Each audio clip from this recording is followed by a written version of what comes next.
Good morning, students. Now we'll start the unit second, PLC fundamentals. It's 18 marks weightage. Now first we will see the building blocks of PLC. For the PLC, it consists of input modules, output modules, power supply, CPU, memory and programming devices. Input module consists of input devices like sensors, timers, push buttons and switches. Output devices or output module consists of relays, motors, pumps, solenoid valves, alarms, etc.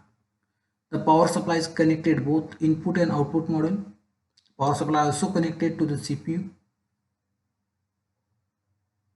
Now memory is divided into two parts, user memory and data memory. Now programming devices is used for programming the PLC. It may be a handheld device, PC or laptop.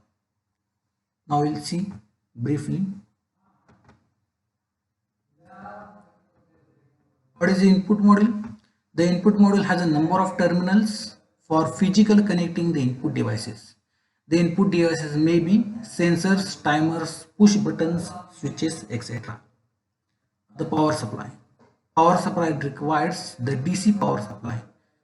The PLC requires the DC power supply.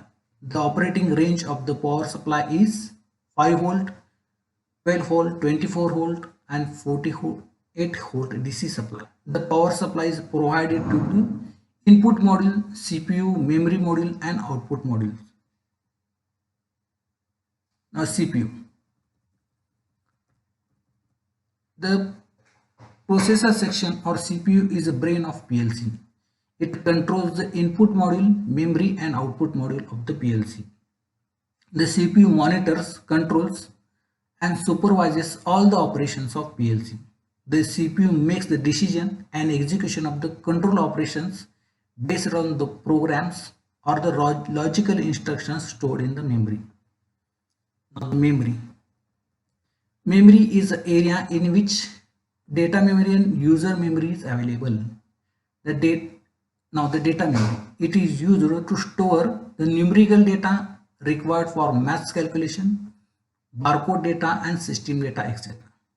User memory. It contains the user application programs or logical instructions.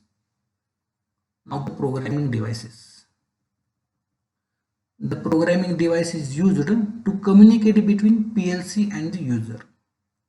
The programming devices may be a small handheld unit which comes as a part of PLC or a computer or a PC. A programming device has used to set or gives the instruction to the PLC. Now the output module. The output module has a number of terminals for physically connecting the in-output devices. The output devices may be relays, motors, lamps, solenoid valves or alarms, etc. Now we will see the input and output modules. These inputs and output modules are divided into two types, analog types or digital types. Suppose we want to connect AC input devices to the PLC, then we require the AC input module. Suppose we want to connect DC input devices to the PLC, then we require the DC or discrete output discrete module. Suppose we want to connect an analog output device to the PLC, then we require the analog discrete module. Suppose we want to connect a digital device connected to the PLC, then we require the digital module. Now, first, AC input module. This is the input module. This is the AC supply. This is the field device. This is the rectifier circuit. This is the optocoupler and this is the CPU.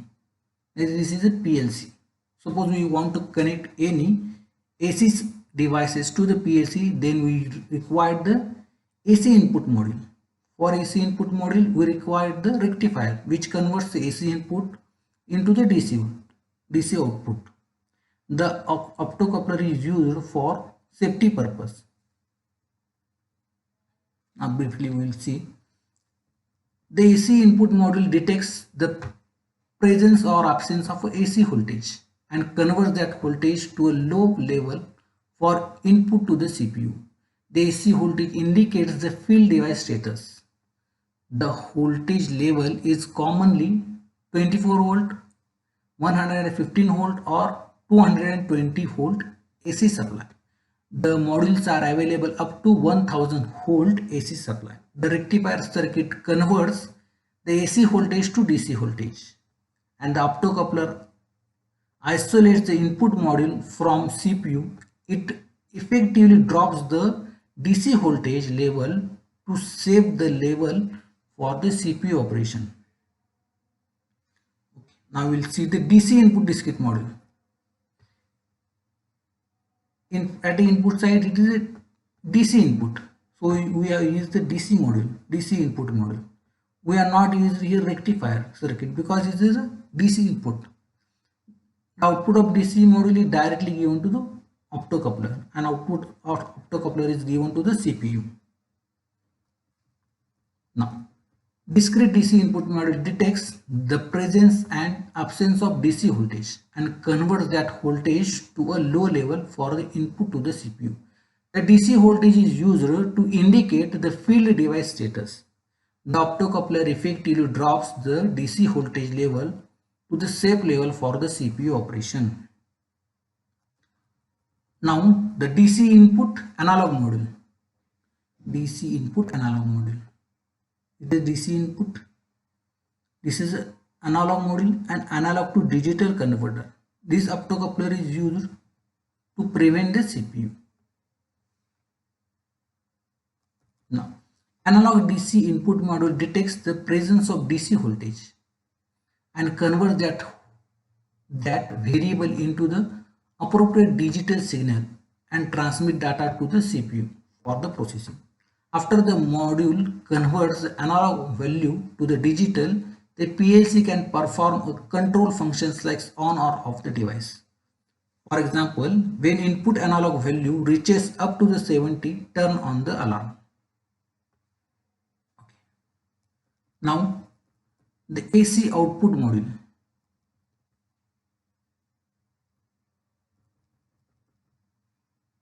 We get the input. This is a CPU. Output of CPU given to the optocoupler. Output of optocoupler is given to the trike to turn on the AC module.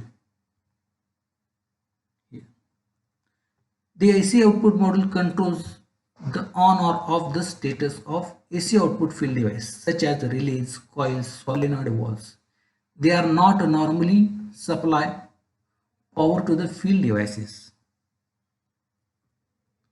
The CPU uses a low voltage DC signal to activate the optocoupler. The optocoupler triggers the triac or SCR that completes the circuit path of external power supply and field device. Suppose the signal comes from CPU, it gives to the optocoupler. Optocoupler triggers a turn or the triac or SCR. This will complete the AC path between the field devices. Now, DC output discrete module. At output side, it connected the DC output. From the CPU, signal given to the optocoupler's output signal is directly given to the DC module. We are not using here trigger or SCR because the output is directly given to the DC module. So that the output device or output field is output DC devices will turn on or off. Discrete DC output module controls the on or off the DC output field device. Power is supplied by the external power supply. The CPU sends the low signal DC signal to an optocoupler to activate the output devices. Now, DC output analog module. From the CPU, we get the DC output. This is convert digital to analog and given to the optocoupler. Optocoupler will turn on or off the analog device, analog output module. Okay. Now the analog DC output module controls the on or off the state of DC output field device. Digital to analog converter gets the digital data from CPU and turn on and off the optocoupler. This will control the output device. Now we will see some special I/O modules of PLC. First, the communication module. In communication module, ASCII I/O modules are used. ASCII I/O modules accept and process only ASCII characters or ASCII types of data, such as capital A to Z, small a to Z, some special characters, etc. It is used to interface peripheral devices like barcode reader, printers, meters, etc., which uses the ASCII data with PLC. Now, RS-232 interface module. RS-232 interface is used in between telephone line and telephone line modem and PC. The remote operations are possible using the RS-232 interface module. For example, unmanned application area like forging, oil or gas or wastewater plant, where we can use the RS-232 interfacing with modem and PLC. Now, high-speed encoder input modules. Encoders are used to measure the speed of motors. Encoder gives the pulses for rotation of rotor of a motor. Such pulses are applied to PLC to measure the speed of motor. To measure the speed of motor, such type of encoders are used. Okay. Now, resistance temperature detector, RTD. RTD is an input module. RTD sensor used, the analog output depends upon the temperature. As the temperature changes, resistance value of RTD sensor also changes.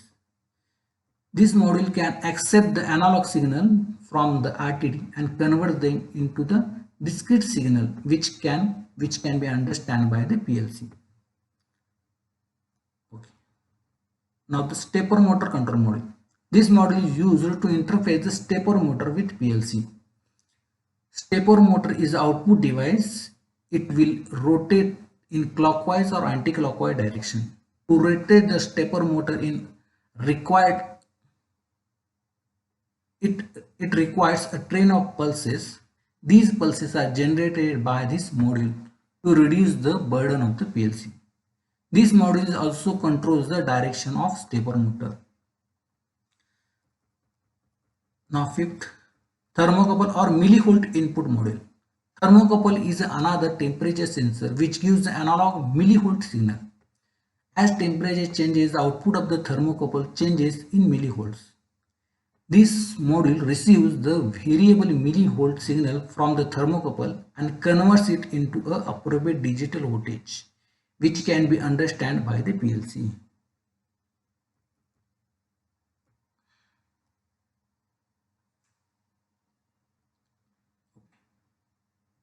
Now we'll see the types of PLC. PLC divided into two types: fixed PLC, or it is also called as integrated, compact or micro PLC. Other is a modular PLC. It is small PLC, medium PLC or large PLC. Now first we will see the fixed PLC. This is a diagram of fixed PLC. These are the input terminals. These are the output terminals of the PLC. These are the indicating LEDs at the input side. These are the indicating LEDs at the output side. This is the CPU, this is a power supply, and this is a programming socket. Fixed PLC is the most commonly called as a fixed input output or I/O PLC. It has a fixed input or output terminals. The input and output terminals may not be expanded. Above figure shows the diagram of fixed PLC. It contains fixed input and output terminals. Indicating LEDs are used to show the status of input and output terminals. The power supply provides the supply to the input and output terminals, CPU and the memory section. CPU controls the overall operation of PLC. Programmer interface circuit or socket used to store the coding or programs for the user. Now the modular PLC. In modular PLC, it consists of CPU. This is a power supply.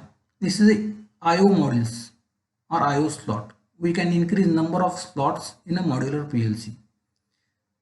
Okay, this type of PLC allows multiple expansion of PLC systems through the use of modules. Hence, it is called as a modular PLC. This PLC allows to interface number of I/O units for the I/O units or parts. This type of PLC is also called as a rack-mounted PLC. Our figure shows the diagram of modular PLC. The number of I/O modules can be increased and controlled by the CPU. Okay. Now the types of modular PLC. Small PLC. It is a mini-sized PLC. It is a compact in design. It is placed beside of equipment to be controlled. It is used to replace the relay logic or timers, etc. Medium size. It is most used PLC. It is most used PLC in an industry which allows many plug-in modules. This PLC has hundreds of input and output terminals provided with addition of I/O cards. This PLC can support some special function modules like communication module, analog input-output module, high-speed counter module, etc. Large PLC. Large PLCs are used in a complex process control function. The capacity of these PLCs are higher than the medium PLCs. These PLCs are used in a supervisory control and data acquisition system, large plants, and in distribution control system.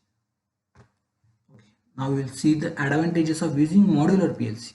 Scalability. Meaning of scalability, capacity to change in size and scale. Due to modular PLC, the processor becomes more centralized using only one PLC controller. Due to modular PLC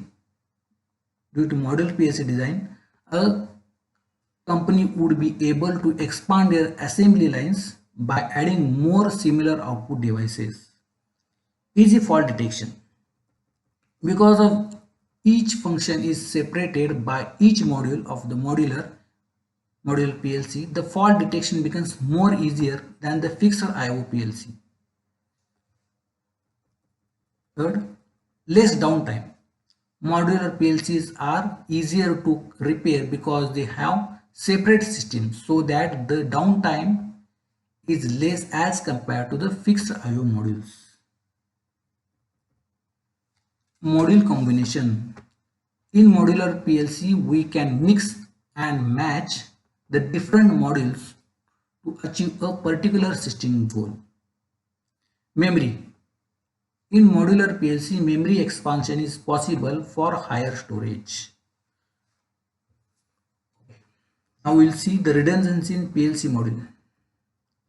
Redundancy in PLC is adding an extra component or a system in such a way that when one component or system fails, then second component or a system will take the charge. Because of this, the process never fails or it avoids the total system failure.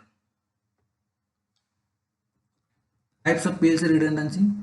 First, separate mode or independent operation. In this mode, two PLCs are used, but each operates separately. The input and outputs are split between both processes, that is 50-50. If the one PLC fails, only half of the capacity is lost instead of the entire load. Short mode. In this mode, two PLCs run the same software and share the same input and output, but one operates as a primary and second operates as a backup. Means once fail, another will turn on. If primary PLC fails, the backup PLC takes the control without failing the process. Split mode. Two controllers are share the same input and compare the independent decisions before sending to the output voting.